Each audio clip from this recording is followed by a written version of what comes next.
I actually fell pregnant just before my wedding, and at this point, Graham and I had been together for 2 years, and I was really unhappy in my work. And Graham said, "Well, let's go and buy a salon."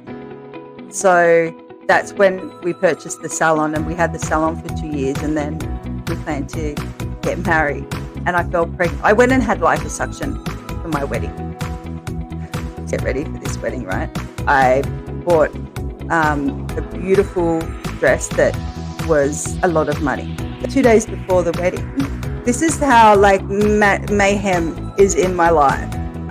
So one, I had the liposuction to get ready, and then I fell pregnant 6 weeks after I had the liposuction. And then that was like 4 weeks. So I was 4 months pregnant by the time we got to the wedding. And then 2 days before the wedding, the salon nearly burnt down, and I was living above the salon at the time. Hey, so we're going to be talking a little bit now about my past, aren't we? And Adri was just Yeah. asking me a few questions just before. Yes. Are you ready? I was actually, I'm running a little bit late this morning, and I was in the shower going over my head because Adri and I went to record this podcast the other day, and we had all sorts of technical issues, and everything was Yeah. all over the place. So I was in the shower preparing myself this time, because last time I'm like, oh, like a deer in the headlights. So the best thinking is done of a morning in the shower. Yeah. So how did you go with that? I Are you still okay? don't have a plan. No. That's all right. Well, we just start. Let's start and Okay. let's start with your childhood memories. Like how was life when you grow up? Look, I have some really good childhood memories, and I have some really traumatic ones, which most people do. Um, Growing up, my dad came from New Zealand, and he was a little bit of a scallywag, we'll say. And him and my mum got married, and uh, I they ended up separating when I was about 6. Mhm. So before that, we lived on the Central Coast here in Copa, where you and I live now. We started off here, and then we moved to the country. And there's, you know, um, stories of, you know, Dad doing the sheep, slaughtering the sheep and things like that. And so I went vegetarian as a child for a while. Oh my goodness. Yeah, I stopped eating meat for a while. But yeah, no, look, he was a great dad, terrible husband. Let's just say Mhm. that. Yeah. And then, yeah, mum and dad got separated, and along came the wicked stepfather. Yeah. So last time we've got really emotional about when you were telling your story. So, just go as deep as you want to because we all have our baggage, really. Like I shared my childhood, which was not so much different from yours, apart from that our stepfather is a wonderful man. So he's really Yeah, lovely. your stepfather's beautiful. Yeah. You're We are very lucky. But like our father was, an alcoholic, and it was a lot of challenges, and like it was terrible on my side. So I can understand, like you get emotional, but in the same time, like your relationship with your father now is absolutely amazing. So oh, to he's build beautiful. that relationship, yeah. Yeah, so back when I was a child, he was an alcoholic as well. He was also very violent, and that's why they separated. Never towards me. Um, I don't ever Mhm, remember my dad even smacking me, but mhm. towards my mum. My dad might be listening to this, and there's two different sides to the story. Yeah. um, but I don't remember it. But my stepfather, mum had a terrible taste in men. Um, he was a ex junkie.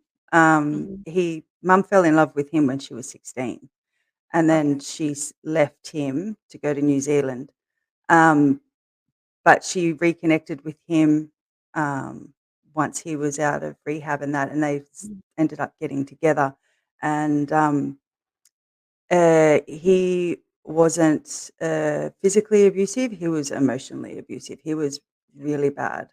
Um, but I was programmed to my own programming being a little bit protective is that Mhm. I used to get in between, the two of them fighting, and I'd have to get my little brother and go and call the police to get to safety, and um, uh, it was it was pretty traumatic. You know, I remember having to stand there one night between them, holding onto a knife, thinking, "Oh, if you take one more step closer."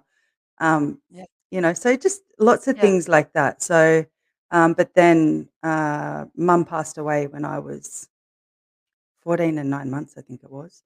And Yeah. Yeah. yeah, so that was yeah. That was obviously, like very emotional, but I always look back to my life because my one was very similar to you. We were very threatened and afraid of our father when he was drunk, and I remember me Mhm. and my sister, we were standing at the window at night before we go to bed, and we wanted to see if he comes home, because if he was walking straight or like Oh, this, yeah. yeah, You we knew knew what was how coming. bad it's going to be, Yeah, and that was absolutely threatening and frightening for us. So I can yeah. absolutely understand. But what I wanted to ask from you, we all learn from this. So what was your learning, from this situation, what you had to live in when you were a child? Um, I knew that I would never make those same mistakes. I would never um, put my children in a vulnerable position. I will always put their safety and well-being first. So I think that's one of the Mhm. big things I learned. I also, a little bit later, sort of after mum passed away, you know, different things in my life, and we'll get to those in a minute. Um, but because of all the trauma, and like you said, like you can pick it as a kid. And I used to think to my mum, why aren't you like, can't you see what's coming? Like, stop, shut up, don't say Mhm. anything, Yeah, and yeah, yeah. it seems like they missed it. And us kids are there sitting there, like you said, watching. And the second I could just tell the way Paul was standing, whether we're Mhm, in for it mhm. or not, or Yeah, just the way he would drop his bottom lip, and I'd be like running yeah, for the hills, yeah. like So what it kids does become really, so like, hyper. yeah, what it does, I just wanted to step in here to us, is that we learn to read people, which later on in life we can use it. So it's like a skill what we build out of this situation, because you and me, like, we are so aware of people, and we talk to people 10 minutes, we know everything about them, about body language, the Mm, words they are using, and everything else. And I'm not quite sure how you feel about it, but I always put it back to, I learned because I was watching my environment, because obviously, like, I wanted to prepare for what is coming. And it's very sad, isn't it? Because we were so young, like mm. I was like 5, 6, 7, 8, 9, and I kept, doing the same things and developing this skill, which I didn't know, like I was developing this skill. But you and me, I know we have this really strong feeling about people. And I think it is because we had to learn to read people. Yeah, look, we do. You become hyper vigilant. Um, so later on, I can be just sitting in any room anywhere, and I can feel what the tension that are with people, in a pub, Yeah. in a like growing up in nightclubs and that, I'd just be able to feel, and that ended up being a skill because of one of my jobs I ended up having. But yeah, so it really did. And at school I was bullied a lot as well. Mhm. So I never had a safe place Mhm. until except for my nanas. And my nan and Yeah. pa are beautiful, beautiful people, and they raised my. I had a little brother as well, Craig, and he was 8 years younger than me, and he was my stepfather and mum's son. Mhm. And so when mum died, Craig was only 7. And yeah, I was like Mhm. 15, 14. Um, and so Craig ended up living with Nana, and I ended up in between my godparents and my nan and pa's. And I wanted to leave school. And Mhm. the rule was in our household, I couldn't leave school unless I had an apprenticeship. I couldn't just have a job, it had to be an apprenticeship. Mhm. Um, or otherwise, I had to stay in school. So I went into hairdressing. And Mhm. now my mum was a hairdresser and had a salon back in the country. And, I used to tear around there, and people would say to me, "Oh, will you be Yeah. a hairdresser like your mum?" No, nope, I'm not doing this. I'm not doing this job. Doesn't Yeah. make enough money. Yeah. um, it was a little country salon. Yeah, like Yeah. this is back in the 80s, and it was just we never had money, and it wasn't that the salon wasn't making money. It was my stepfather had come in and take the money out of the till and go to the Yeah. pub. So Yeah. I think it Terrible. was more about I'm not going to have this life. I think, Yes. but Yeah. yeah. So we're just isn't it fun when the door knocks and someone's you're in the middle of a podcast?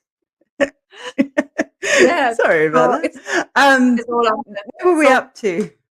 so yeah. So you just mentioned, like that was the rules in the family that if you want to stop Oh, yeah. going to school, you had to become an apprentice. But before we get in there, I really wanted to know, like what did you really want it to be when you grow up? What was the idea? I always thought I was going to be either a vet when I was a kid growing up, a vet. Uh-huh. And then in high school, I decided I wanted to be a marine biologist because I was actually quite good at science and stuff. So I Oh, was like, "Oh, that's what I'll do."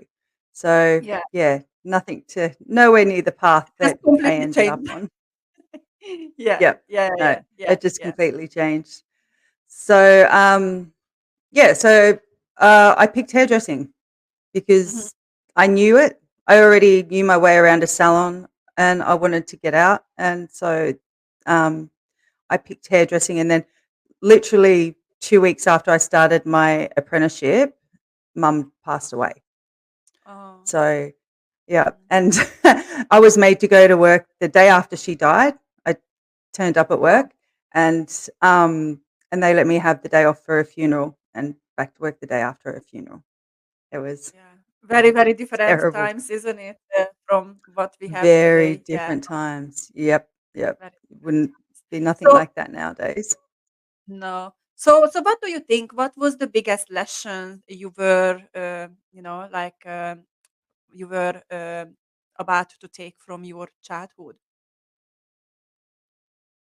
Um, I didn't really learn the biggest lesson until I was in my teens. Um, but once I learned that was not to allow fear to Mhm. govern me. Um, uh, to know that I can stand on my own 2 feet and protect myself and protect others, and definitely not to let any man ever treat me the way that Yeah. I saw them treat my mum. Yeah, which is an amazing learning because you see, like when we are growing up in this kind of situation, like we have sort of two choices really, or just two ways people normally go. One is that then people are, or women especially, copying what their mother did, so they go down the same Mhm. path, or Yeah, yeah, it ends up being generational trauma. Like, it actually is passed on in your DNA and everything that you learn, like, and it takes years. It takes uh, as many generations that does the damage to undo the damage and maybe more. And it has to be conscious. You have to be consciously aware that you need to undo this trauma that's been passed to you.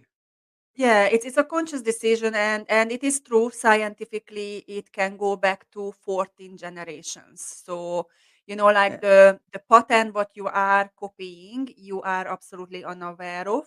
and you attracting the same man, attracting the same life situations, or you and me, we actually changed everything. So I was exactly the same, like I said, this is what I learned, this what I don't want, and I don't want this kind of man, I don't want. Mm-hmm. So when it comes to your relationship with Graham, you have a beautiful husband. So do you want to tell a little I bit do. more about your marriage and your kids?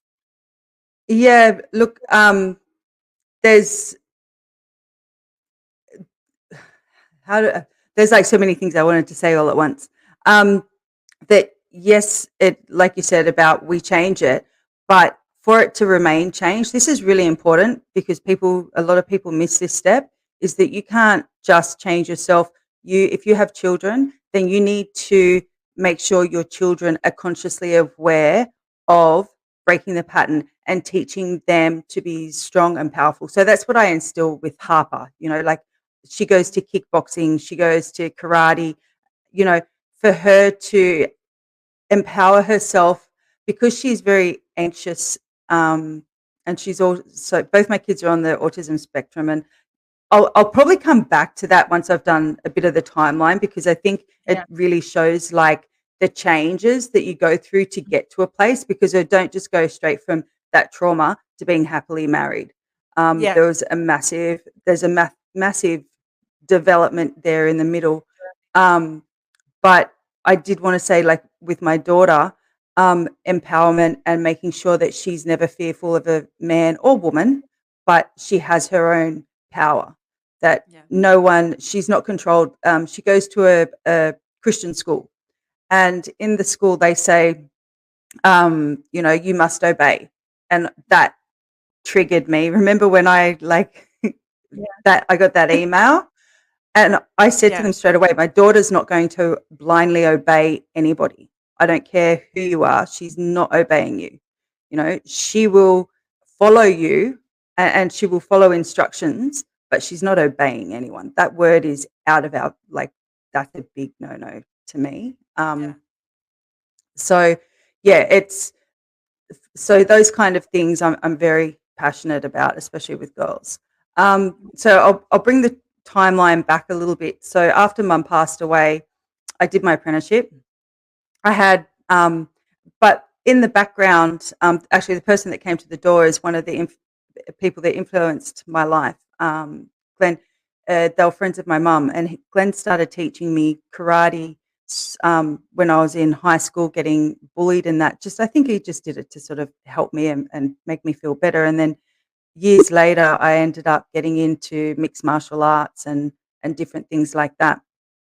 And uh, and I was told by the guy that I was training with that the best training I can get because I wanted to do tournament fighting was to work as a bouncer in some nightclubs.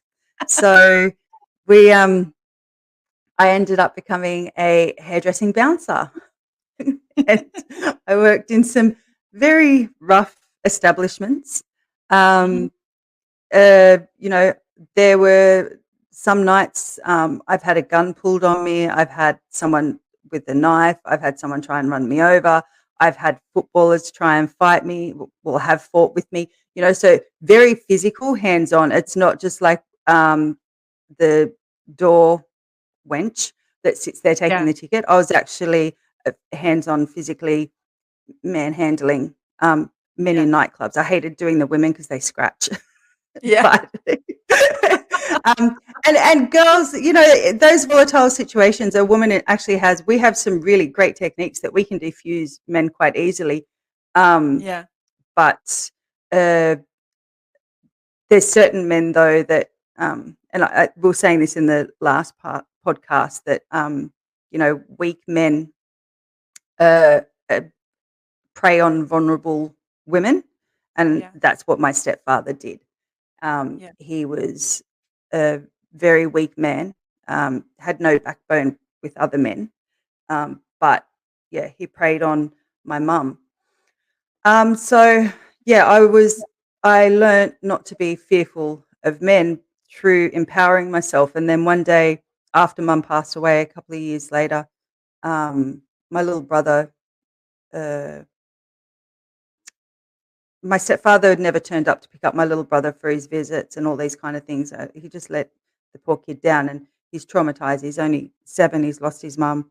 And then 2 Mhm. years later, after we lost mum, I think it was, we lost my grandfather. So then it Mhm. was just Nan and us. Mhm. And I went to live with some family friends Mhm. during this time, and I came back, and I was uh, Paul had not picked Craig up again, and then he came and saw me at work to try and have a conversation with me about something, and I must have been, I think I might have been like 19 or something, and I finally stood up to him, and I stood over Mhm. him because he started doing, the finger pointing. That's a Yeah. I hate, Mhm. don't put your hand in my face. And, and he started doing that to me, and I stood up to him and took a step towards him, and the next thing he did was, like, cowered away, and, like, his voice changed, his demeanor changed, everything about him just changed.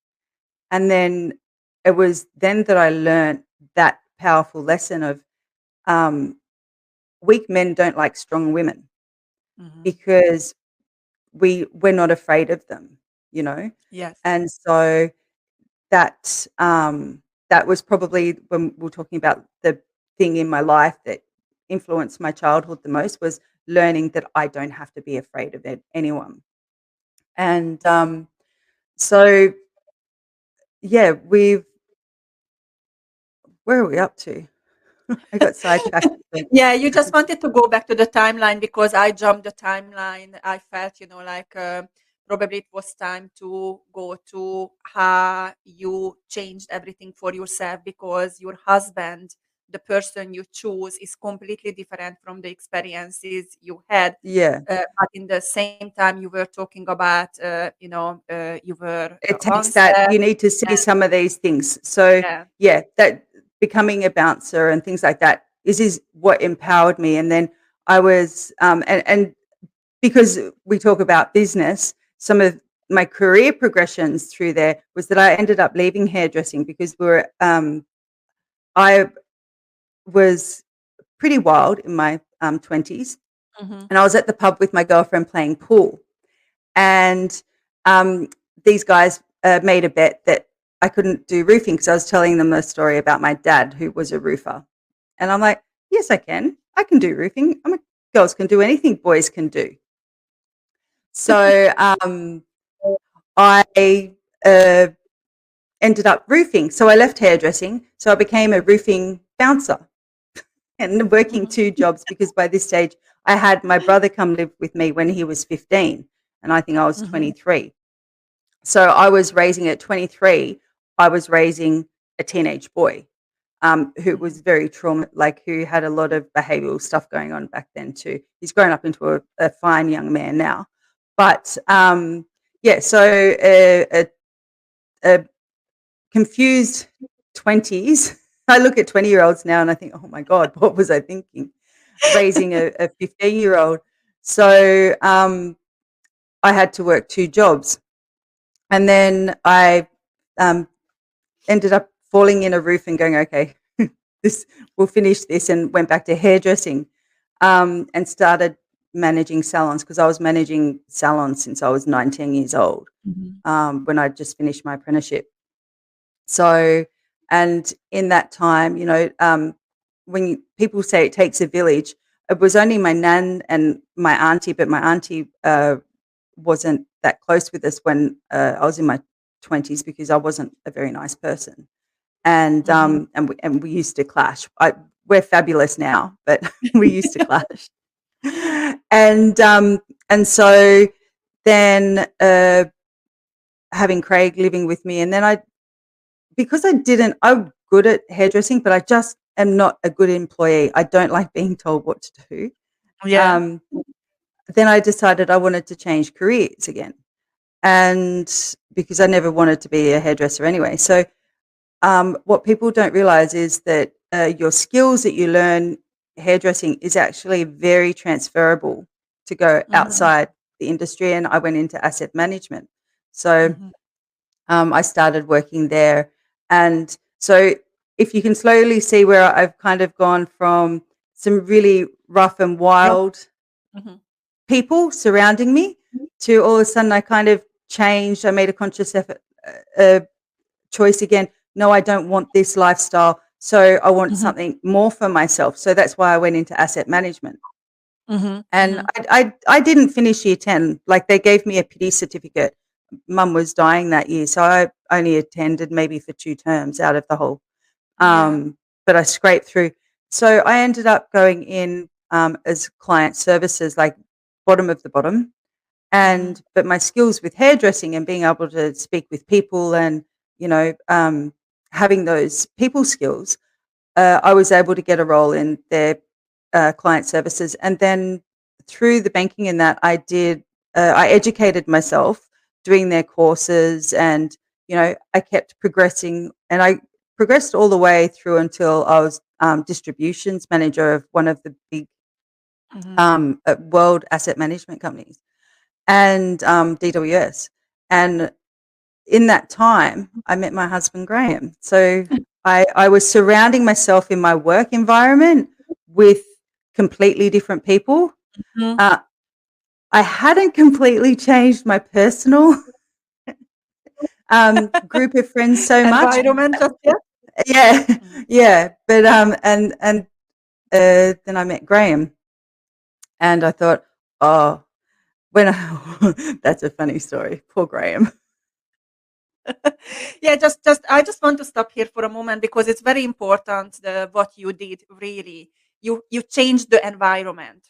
And this is Yeah. extremely important if we want to get or see changes in our life.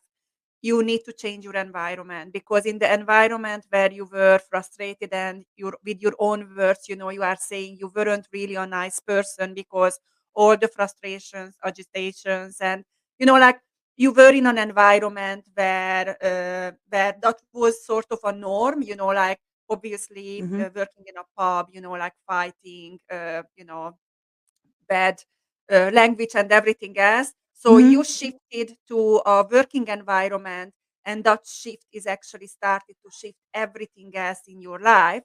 Just like you said, like you met with Hmm. Graham there. So, and Yeah. if this is a funny story, just feel free to tell us. Um, so when we met, so this is when RSVP dating first started because all the guys that we were around were all rat bags and they were the people I knew that I would never be with. Yeah, And I had no intention of being with yeah. someone like them. And so my girlfriend and I had a couple of vinos and we decided, oh, we'll try this RSVP, which used to be an online dating thing. I don't know if it's there anymore. And nowadays it's actually quite acceptable to say online dating. But back in 2006, when RSVP first started, it was, you were pretty lame if you had to go online to get a date. Now you can only get a date if you go online. Yeah. So we met there, and great. You'll have to double check with Graham who contacted who first. I think I think we had the free account, so I may have put a like on his picture because we weren't spending money on it. So he ended up sending me a message. So he had to pay to speak to me. Yeah. Which is And I put poor Graham through the ringer when we met. Like on our first date, I made him come to my brother's football game um, that he was playing, and I was standing in amongst all the team at the end of the game, and his mates and my friends and that. And Graham had to walk across the football oval in front of everyone. He was in a really nice, like, Graham's from a very lovely family, very, let's say, upper crust, and I was really low Mhm. crust. We were, as I grew up, we were looking at moving into housing commission. That's how broke my mum was. So, Yeah. and Yeah. the housing commission looked like it was a step up from, you know, yeah. So seeing Graham walking across the field in his, Armani's and all the rest of it across this football field in downtown Umina, it was hilarious. And the confidence he had to be able to do that to walk over. So I'm like, all right, okay. Because most guys probably would have said, there's no way I'm not, or taken one look at and just gone, no. So Yes. yeah, we went on our first date. So Yeah. and it was actually my first my first date with Graham. So I was 26, was I when I met Graham? I can't remember. Or 28. I think I might have been 28. I was 28. I had to just quickly do the math. And I'd never had a date Mm. because I had never met anyone that, like, I'd been out and gone out, but never a proper date. So Graham was my first proper real boyfriend and first Mhm. real date. Yeah. So That's amazing. That's really, really good. And then obviously, like you ended up married and having two beautiful children, and then new mhm. challenges started to come to your life. So obviously, Yes. So we did that. I actually fell pregnant just before my wedding.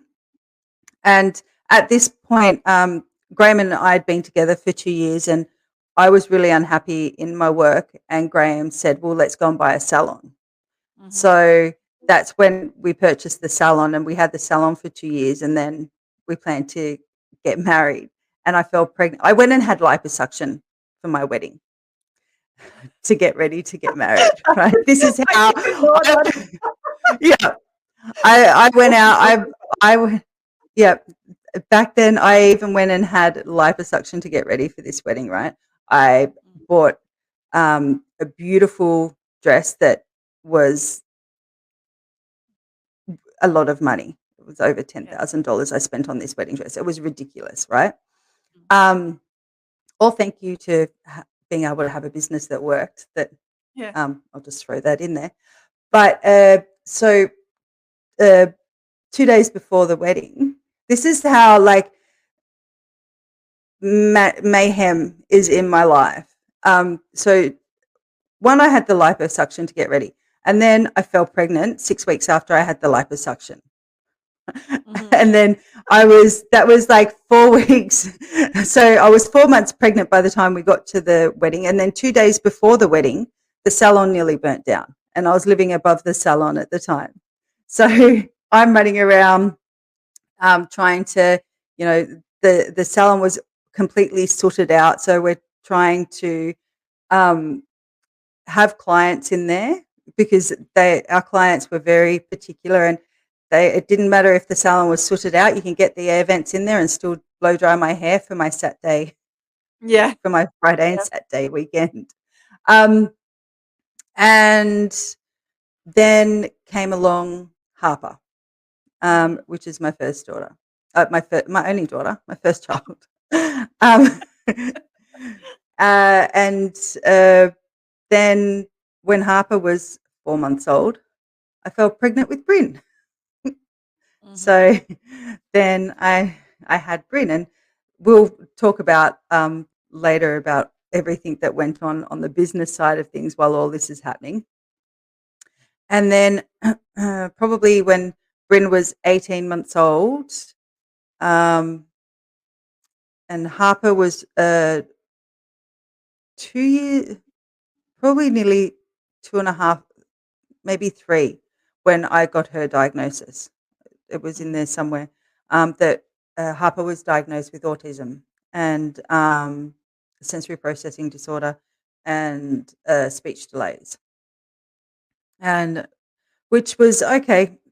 There's other family members on Graham's side of the family that have autism, and his sister, who's a university professor, and things like that. So my experience of autism was okay. Well, they're quirky, they've got their own interests, they're very, all these things that the perception people get from, and I hate this stigma, but like is it the good doctor? I don't know, the one where he's a doctor and he's autistic, and then hmm like maybe Sheldon Cooper on Big hmm Bang Theory, those were my experiences of it, plus Graham's sister, Yeah. who is the uni professor, right? And then so I'm like, okay, well, um, that's okay. We can deal with that. And then along came Brin, and he was. We always knew there was something a little bit different with Harper because even as a baby, she wouldn't look at people if they were overstimulating. Like if they were too animated and getting in her face and gooing and garring, Harper's face goes blank and her eyes just shoot away. And it's just the lights are off, nobody's home. You can't get her Mhm. attention back. So I used to like get people to sort of back off but I'd also be making apologies like, oh, she's not rude. She's not rude. She's just, like making apologies for a baby. Anyway, that's how society makes you feel about things is that you need to apologize. Mhm. Anyway, along came Brin, and Brin was what we call neurotypical, so normal for those people out there that aren't aware of these terms. And he was meeting all his milestones, doing all the typical things that 2-year-olds are supposed to do, and had been saying, that his single words and stuff. Um, and then one day, my cousin, who's his godmother, said to me, "Oh, I haven't heard Bryn say anything for a while. Have you?" And I thought, "No, actually, no, I haven't. Mhm. I'm sure I have." Anyway, so we started watching him for the next couple of days like a hawk. And all his words, there were no words. There was no mum, dad, truck, dog. There was, you know, nothing. Mhm. And so we ended up going to a pediatrician, and he gave, he did these tests and that, and we got the diagnosis of level 3 ASD, which is autistic. Level 3 is the lowest, is the lowest form of autism. Low function. People call it low functioning. It's not low functioning. It's so complicated. But for the ease of people to understand, you've got one end that the good doctor and that you see on TV, and then you've got the Mhm. other end where they're banging their heads, all that, um, banging their heads, big meltdowns on the floor, kicking, screaming, holes in walls. Um, so that's level 3. And nonverbal, Mhm. and OCD, ADHD, ODD. So all these acronyms, right, that go in, which are like all these behavior things. Um, and it was so hard to hear that. Mhm. And the journey you have to look, I'll get teary again. I thought I wouldn't the Yeah. second time talking about it. um, the grieving process that you need to Mm. go to um, takes years for you to not grieve that I have a disabled child. It's grieving my expectations of my child's future. Yes. Okay, you can come in and talk for a minute now. All right. I just going to give a little bit of a space and a little bit of a moment for you. But yeah, I remember I was already in your life when you had Harper and Brin, and I remember with Brin, I was holding him, and he was completely a normal baby for quite a while. And then I was very, very surprised when you shared with me that you got the diagnosis. And also, when you got the diagnosis and everything, you still had your salon. And we're going to Mhm. talk about that a little bit later. But you really tried very hard to balance everything. And you did a really, really good job to balancing everything. Most people they didn't even know what you were going through, and obviously after a while you had to give up the salon. And again, we're going to Mm. get into that a little bit later because you choose uh, to focus on your children, and this is Yeah, when yeah. sorry. Yeah, look, it did. I had to. Um, I only my kids always first. I didn't have any. So by this stage, Graham's parents, when we had the kids, they weren't living near us, and they were helping his younger sister with her young kids, and then their um, their own grandchildren Kayla, our niece, she'd had her first as well. So Graham's parents were helping that side of the family. I had no one on my side of the family. I had my auntie Sharon, but she worked full time. And so she would be there when she could. Graham had been made redundant. When was it? I think it was just before Brin was born, and then started a new job. Oh, was that Harper? I can't remember. It was one or the other. Mhm. Uh, Graham had started a new job. That's right, just before Harper. So I had no one to help me. I would have to take Harper as a newborn baby in my sling because I lived above the salon. These are just kind of some examples of when Adriana said that I was trying to do everything. I would have Harper in my sling as a 3-day-old baby, blow drying someone's hair, or I had to start expressing because I couldn't keep breastfeeding because I had to work. So I would grab Harper and the bottle and run her up to her godfather, who was the florist 2 doors up, which Adriana knows, Joe. So I'd hand Harper over to Jojo and her bottle and a nappy, and I'll be back in an hour when I finish this client. So I never got to have that special one-on-one time with Harper. And then when Brin came, I had you there, and I think that's when I convinced you to start managing for me because Yeah. I was really heavily pregnant with Brin. So I could have, but then I had the two of them, and Graham had to work because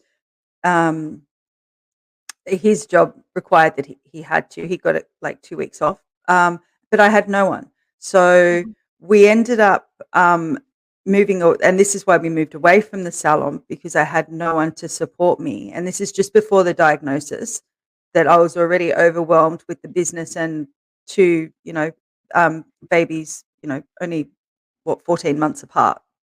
So I moved to out to West Pennant Hills, where I had more family friends. So the people that took me in when I was a teenager, Chris and Glenn, these were the family friends I was mentioning before that, so I could do my apprenticeship. I used to stay at their place, and they treated me like one of their kids. And they're actually the people that taught me that husbands and wives do not hurt each other.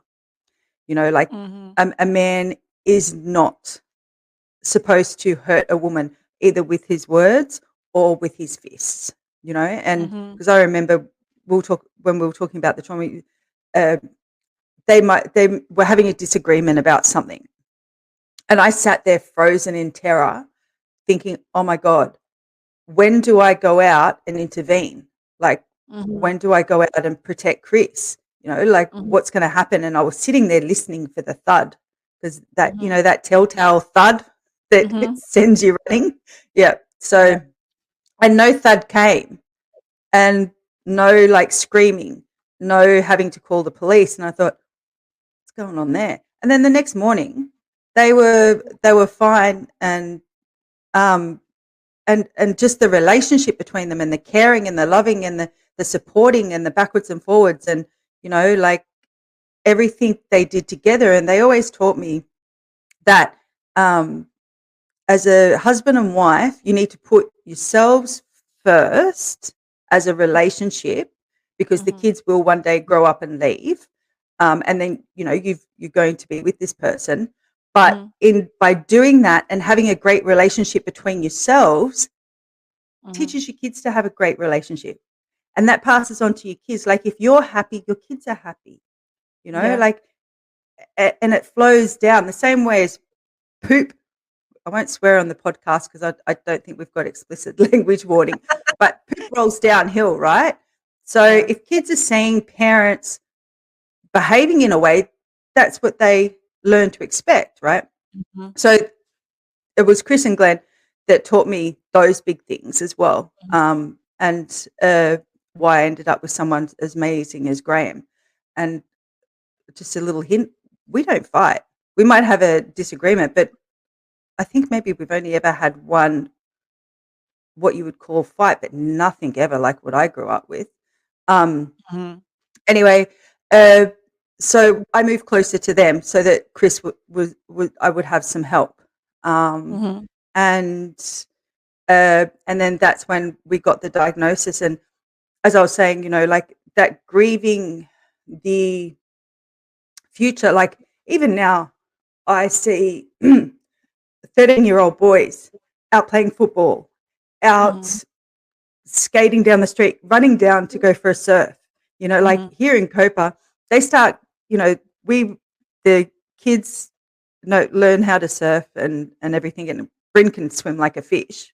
But, from like maybe age 10, 11, they grab a surfboard and they go out surfing in 6-foot surf by themselves. Like if Mhm. mum or dad can't be there with them, they'll run down and have an early morning surf and come back. Yeah. So Bryn will never be able to do that. Mhm. The realization that Bryn won't, probably, he won't have a family. Mhm. He's not, I think maybe he will learn to drive a car, but someone's going to have to be really brave to get in there with him. But, like, and back then, I thought, oh, he's going to live with me forever. I'm going to be changing his nappy as an adult, Yeah. like all these different things that you have to grieve and let it go Mhm. so that you can um, focus on the future he can have instead of the future he won't have. Yes. Sorry. Yes. Yes. No, it's all good. It's all good. Yeah, it is extremely challenging to see, like and not to see the future for your child like a bright future. But in the same time, I know how much this picture has changed for you guys because you're doing absolutely everything to give the absolute best life for your children. And Brin went through a lot of therapy, and he's still going through lots of therapy. And Mm-hmm. he's very, very different from now, from Oh, what you yeah. were thinking it's ever going to be. So, can you just share with us, like where he's at right now? And, like that's actually a little bit more happier story than where you Where started. you just were. Yeah. Yeah. So Bryn is a bright, like he has language now. Like we were told he'd never speak. And this is where I think it was Temple Grandin was our first introduction to this end of the spectrum. And she said, don't ever place limitations. The only limits your autistic child will have the limits that you put on them. They don't know that they have limits. Um, Mhm. and don't assume they can't do something. Always assume they can. And then if they are having trouble or they're unable to do it, you find a way to enable them to do it so that Mhm. they can do the things that they want. And then, there's a whole end of a community that brings in a whole other thing that other people call you an ableist because you're empowered. But for me, it's not. It's about empowering Bryn to make his own choices so that he can advocate for himself. So Bryn now can tell me if he is sick or if he's hurt within reason. Like I can't get a clear Mhm. picture, but this morning he's like sore throat, which is actually him just trying to get out of school today. He even convinced this morning. He convinced the teacher. A little back note to understand this: Bryn was sick probably earlier this year on a Thursday, and the first time he's actually been sick, uh, as sick as he was. And I said, okay, well, stay home in bed. You need to rest in bed if you're sick, and you stay home. Well, the next Thursday, lo and behold, he's sick again. And he tucked himself back into bed and he's like, oh no, Bryn's sick, sore throat. See, I'm like, nah, mate. I checked his temperature, kiss on the forehead. You're not sick. Get up, get to school. So for a couple of months, every Thursday, he bunged on the sick trick. Anyway, today, this morning, he comes out and he goes, oh, sore throat. And I'm like, Mhm. oh no. And then I went, it's Thursday. Yeah. Sure enough, it's a Thursday. I'm like, no, mate, you're not sick. So he sent him to school. I gave him a throat lozenge. There's no temperature, no sniffle, no nothing like that. He gets to school and he tells his teacher, "Oh, Brin's sick, sore throat. Up into the doctor's office. Wait for mum." So that's the sequencing in the way that Brin speaks.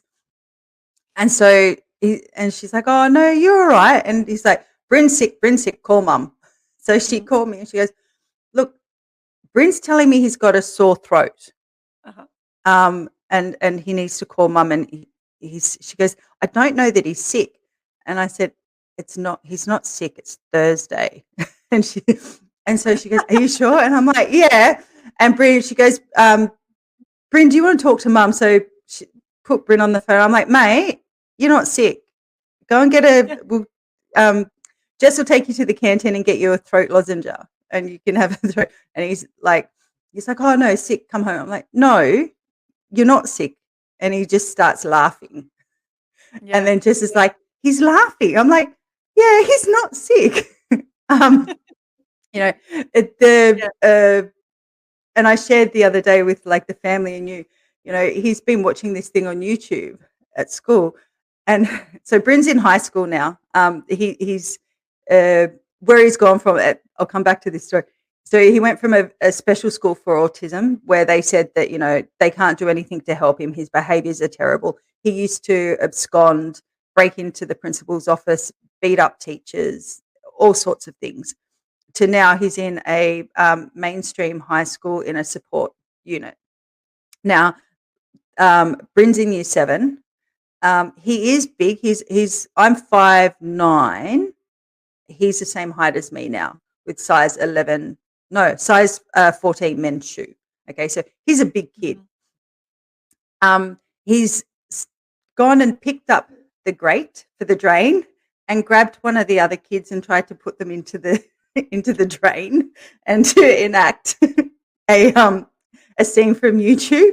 And so the teacher sent me a message going, "We're going to be getting uh, the handyman to screw down all the drains, but is there anything you can do to get him to stop trying to put kids in the drains? They're getting upset."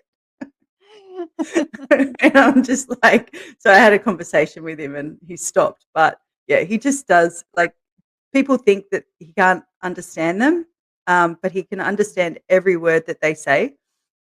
It might take him a little while to process, but he's just got a wicked sense of humor.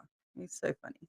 Yes, I absolutely agree about like his sense of humor and all those things. But what I really appreciate about your parenting, and I always say, like your kids are so happy to have two such a beautiful parents for them. Like they were born in the perfect family because they are so loved, so supported, and you don't treat them like they have any issues or anything. They have boundaries, they have to do things, they cannot get away from anything because you say, oh, like they are autistic, so I cannot ask them to do things. Like they have Mm, routines and they have to do things, and they most of the time they can't get away with anything. You just treat them like normal children, and I think this mm, is a great advantage for them because, as you mentioned, like you do not put limitations. You actually opened up a door and a gate for them to experience life. You guide them, you help them. And this is how Brin ended up being in a position where he is right now.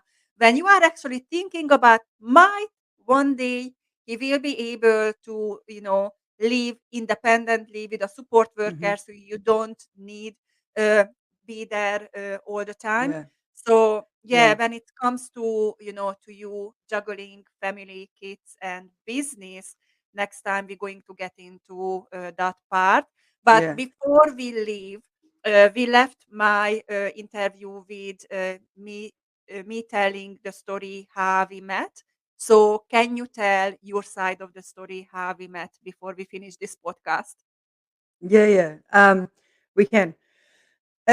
So Graham had, when we had taken over the salon, we had 2 rent-a-chair people, and I had a big salon. I had 13 staff and quite a few chairs in there. And uh, it worked out really well because when we couldn't find staff, if you think back then, there was the skill shortage, which is similar. It started with having a bit of that skills shortage again now, but back in 2008, 9, 10. Hang on. Yes, It was you came. yes, Harper was born in 10, wasn't she? Yeah. yes. So I came on time. um, Yeah. yeah. So 2010, we used to have to uh, use the backpacker visas and that for stylists, and Mhm. usually they were from Ireland. So I had a lot of Irish stylists in the salon. Um, uh, one of the renter chairs left, and Graham said, "Oh, we should get another one," because it worked out really well that, like, when we were too busy, I could I would get them to do my clients, and we'd do a commission. We'd do a split, and that worked really well. Uh, And so Graham said, "Oh, we'll get someone in," and he said, "Put an ad in." I said, I don't have time to put an ad in. You put an ad in. You do it. I'm doing everything else." So Graham did, and Adri, I I think Graham must have seen your. Is it, Yes. you'll need to remind me of these bits. Yeah. Okay. So and Graham reached out to Adri and organised for her to come in, and uh, I'd said to Graham, "All right, well, I'll be at home because the salon, our unit was above the salon, and the kitchen was just behind the salon, so you could come through the salon into my kitchen." And so in comes this tall. I think you were a brunette at the time, weren't you? Yes, yes, Yeah, yes, I this was. tall, very stylish. I think we may have even had on like those leather pants. I used to wear those leather Yeah. pants, and very stylish woman into the kitchen, and she said, "Hello, I'm Adriana." I'm like, "Sorry, what's your name?" I couldn't. I was so thrown by the accent. It took me years to like. And plus, you hadn't been. How many years had you been in Australia at that time? 9 years, yeah, 9 years. 9 years. But Okay, I came so I 9 years. came with no But language, so the accent yeah, was so there. Yeah.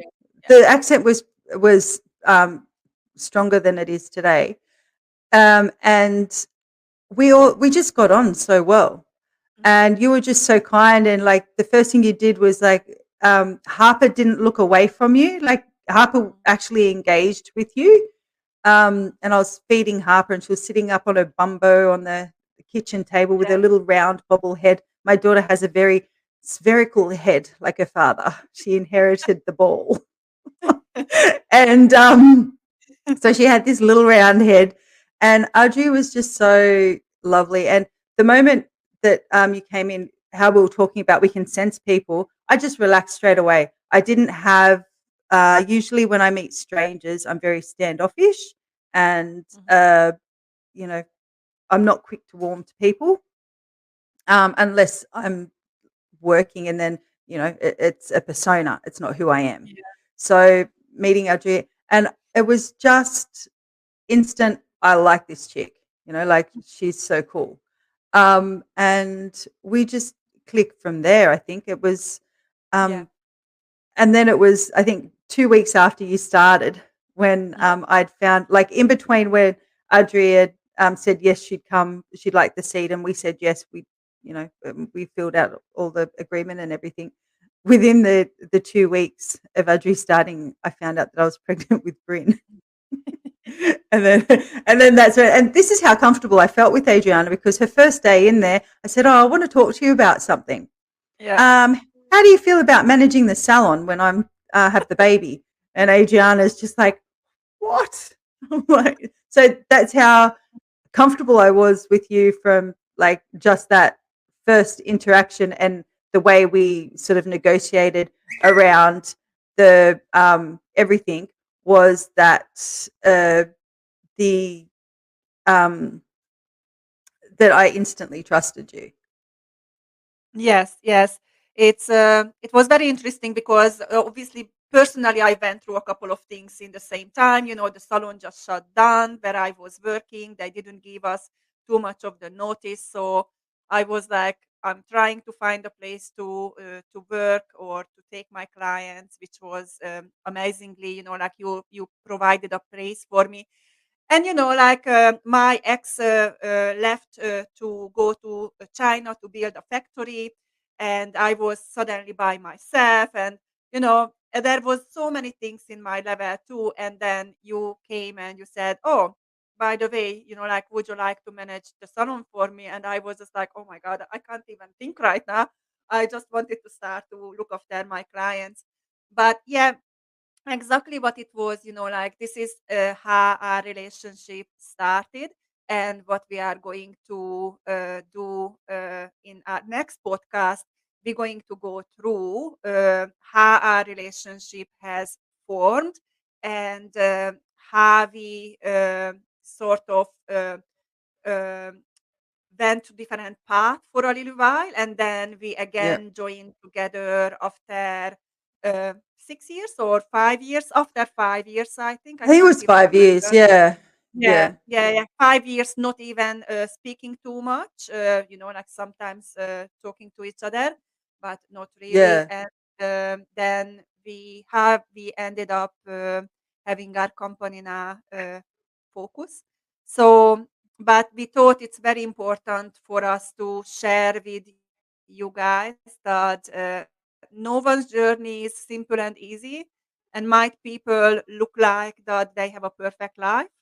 Actually, everything is learning, and in life, and Mhm. what we learn from situation, this is who we become.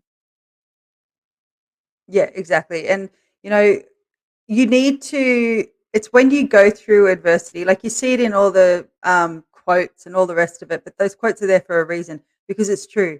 When you go through adversity and challenges, you actually learn resilience. Um, and you can either learn the lesson that the universe is giving you, or you can ignore it and it'll find another way to teach you. Yeah, I think that's the one yeah, thing I always, if yep, yeah, you get backed into a corner, yeah, you need to do the things that you've been avoiding. yeah, But yeah, absolutely. having the strength, but also surrounding yourself with the people that can lift you up instead of hold you back.